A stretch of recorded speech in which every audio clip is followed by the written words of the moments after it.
দর্শক, প্রথমেই আপনাদেরকে একটা ভিডিও ক্লিপ দেখাই, দেখুন।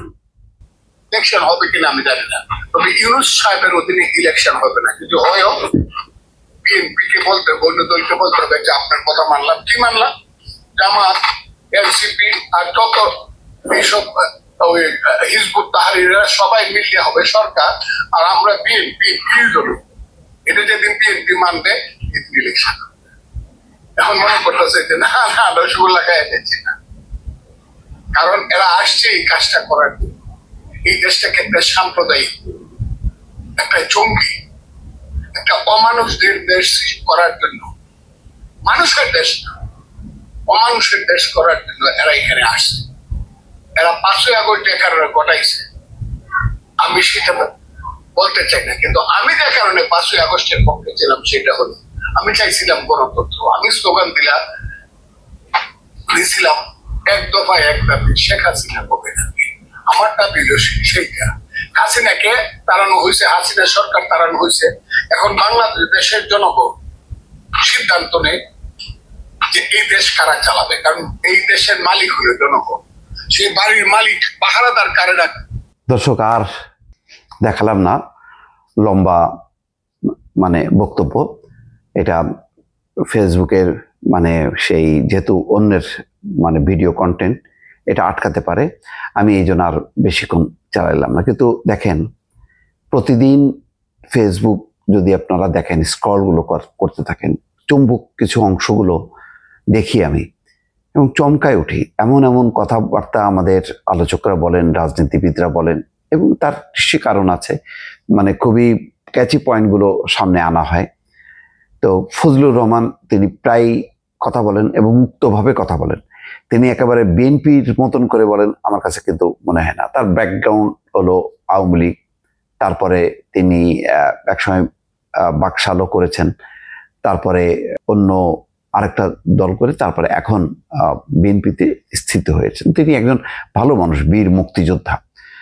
নিঃসন্দেহে তার বড় রাজনৈতিক ক্যারিয়ার আছে, কিন্তু দুর্ভাগ্য যে এইসব মানুষগুলোকে আওয়ামী লীগ ধরে রাখতে পারেনি।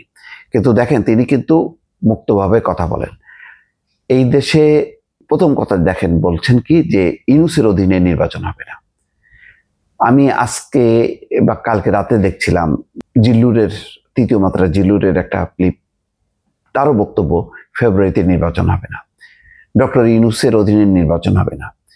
এখানে একটা গ্রুপ চায় এখানে একটা উগ্রবাদী রাষ্ট্র হোক, একটা সাম্প্রদায়িক রাষ্ট্র হোক, যেটা বলছে। এই কথাগুলো কিন্তু আমাদের সম্পূর্ণভাবে একদম যে গণতান্ত্রিক প্রক্রিয়ায় একটা উত্তরণ হবে দেশে, তার বিপরীত অবস্থান। কিছু আলামত কিন্তু দেখা যাচ্ছে, যেমন ফেব্রুয়ারি মাসে নির্বাচন, সেই নির্বাচনটা হওয়ার জন্য লেভেল প্লেইং ফিল্ড দরকার, আরো অনেক দাবি দেওয়া থাকতে পারে, কিন্তু নির্বাচন হইতে দেব না, নির্বাচনটা হবে না, এইটা মানতে হবে, ওইটা মানতে হবে, নানান এমন সব শর্ত দিয়ে যদি ভারী করতে থাকি, তাহলে কি হবে? আজকে একজন বলছেন, সেটাও দেখলাম একটা ক্লিপ, সেটাও একটা ভয়ঙ্কর। বলছে যে আপনার আমার ফাঁসি হবে যদি জুলাই সনদ বাস্তবায়ন না হয়, আগেই যদি এই আইন পাশ না হয়, তাহলে আপনার আমার ফাঁসি হবে। যারা জুলাই গণঅভ্যুত্থান করছে তাদের ফাঁসি হবে, তারা আইনগতভাবে তারা ফাঁসি কাস্টে ঝুলবে। কে ফাঁসি কাস্টে ঝুলবে আমি এটা বুঝতে পারি না। নির্বাচন যদি হয়, এটা তো পরিষ্কার কথা, হয় বিএনপি আসবে, না হয় জামাত আসবে। তো এরা তো সবই আন্দোলনের শক্তি। তো এরা এসে কি আইন পাশ করবে না? এরা এসে কি এই যা যা গত 1 বছরে যা যা হয়েছে সব কাজের কি বৈধতা দেবে না? ইনডেমনিটি যাকে বলে, সেটা কি দেবে না? আমি বুঝতে পারি না। আর নির্বাচনের তারিখ ঘোষণার পর যেখানে সরকারের পক্ষ থেকে বারবার বলা হচ্ছে যে তাদের এখন দ্বিতীয় পর্বের প্রথম 1 বছরের একটা পর্ব গেছে, এখন তাদের পর্বটা হচ্ছে একটা নির্বাচন এবং নির্বাচিত সরকারের কাছে ক্ষমতা হস্তান্তর। এই পর্যায়ে কেন ফেব্রুয়ারিতে নির্বাচন হবে না? আরেকজন বলছেন, বিএনপি নেত্রী নিপুণ রায়, তিনি বলছেন যে আরো আগে যদি নির্বাচনটা হইতো তাহলে এতটা বিশৃঙ্খলা হইতো না। এটা আমিও মনে করি যে এই ইউনূস সরকারের উচিত ছিল খুব শর্ট টাইম নির্ধারণ করে কিছু মৌলিক কিছু সংস্কার, অন্তত সংস্কারের ক্ষেত্রে আমি সবসময় বলি যে মূল সংস্কারটা হলো সঠিক নির্বাচনের একটা ব্যবস্থা ফিরায় আনা, তার মানে তত্ত্বাবধায়ক সরকার ব্যবস্থা, ওই ব্যবস্থাটা ফিরায় আনাটা, তারপরে আর যদি কিছু করা যায়, মানে যা মূল সমস্যা সেরকম দু একটা কাজ শেষ করে 6 মাসের মধ্যে ইতি টানার দরকার ছিল। আমাদের যারা সম্মানিত উপদেষ্টা তারা শশা দায়িত্বে ফিরে যেতেন, ডক্টর মোহাম্মদ ইউনূস আবার তার নিজের কর্মে যেতেন এবং প্রচন্ডভাবে সম্মানিত থাকতেন। এখন বিষয়টা জটিল হলেও এখন তো ভাই কিছু করার নেই। এখন যেটা বলা হচ্ছে যে ফেব্রুয়ারির মধ্যে নির্বাচন, সেই নির্বাচনটা আয়োজনে যতটা ভালো করার দরকার সেটা করার দরকার। আইন শৃঙ্খলা পরিস্থিতিটা খুব দ্রুত গতিতে ডেভেলপ করতে হবে, উন্নত করতে হবে, নতুবা যেভাবে আইন শৃঙ্খলা পরিস্থিতি ভেঙে গেছে, বিভিন্ন শক্তি, বিভিন্ন দানবীয় শক্তি আজকে উত্থান ঘটেছে। দেখেন না, 1 সপ্তাহ ধরে সিলেটের একটা মানে চমৎকার নৈসর্গিক প্রাকৃতিক পরিবেশ থেকে সেখানে সাদা পাথর লুটে নিল লুটেরারা, কেউ ঠেকালো না। এখন সেই লুটের পাথর কোথায়, সেগুলি হন্য হয়ে খোঁজা হচ্ছে। এরকম ঘটনা সহ তারপরে যেভাবে একটা ঘটনা ঘটলো তারাগঞ্জে, 2 জনকে যেভাবে পিটায় মারলো জামাই শ্বশুরকে, মানে অমানবিক ঘটনা। এরকম অমানবিক ঘটনা আমরা তুহিনের ক্ষেত্রে দেখলাম, গাজীপুরে সাংবাদিক প্রকাশ্যে কোপায় মারলো। অমানবিক ঘটনা দেখলাম সোহাগের মিটফোর্ডে। অমানবিক ঘটনা দেখলাম মুরাদনগরে, সেখানে এক ফ্যামিলির 3 জন, মা, মেয়ে এবং ছেলে, 3 জনকে পিটায় মারা হলো।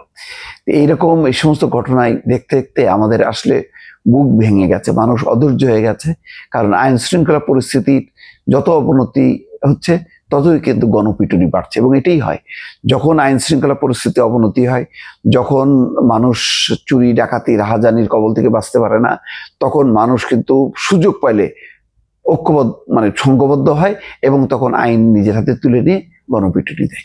এইরকম ঘটনা চলতে চলতে দেশের এখন যে চরম ক্রান্তিকাল, সেই ক্রান্তিকালের মধ্যে যখন ফজলুর রহমানের মতন ঠোঁটকাটা মানুষগুলো বলতে থাকে যে ইউনূসের অধীনে নির্বাচন হবে না, দেশের সাম্প্রদায়িক রাষ্ট্র হবে, আমরা চেয়েছিলাম যে 5ই আগস্টে শেখ হাসিনার মানে পতন এবং মানে গণতান্ত্রিক একটা রাষ্ট্র বা গণতান্ত্রিক ধারায় দেশ ফিরে আসুক, তখন কিন্তু সেটা না হয়ে উল্টো দিকে যাচ্ছে।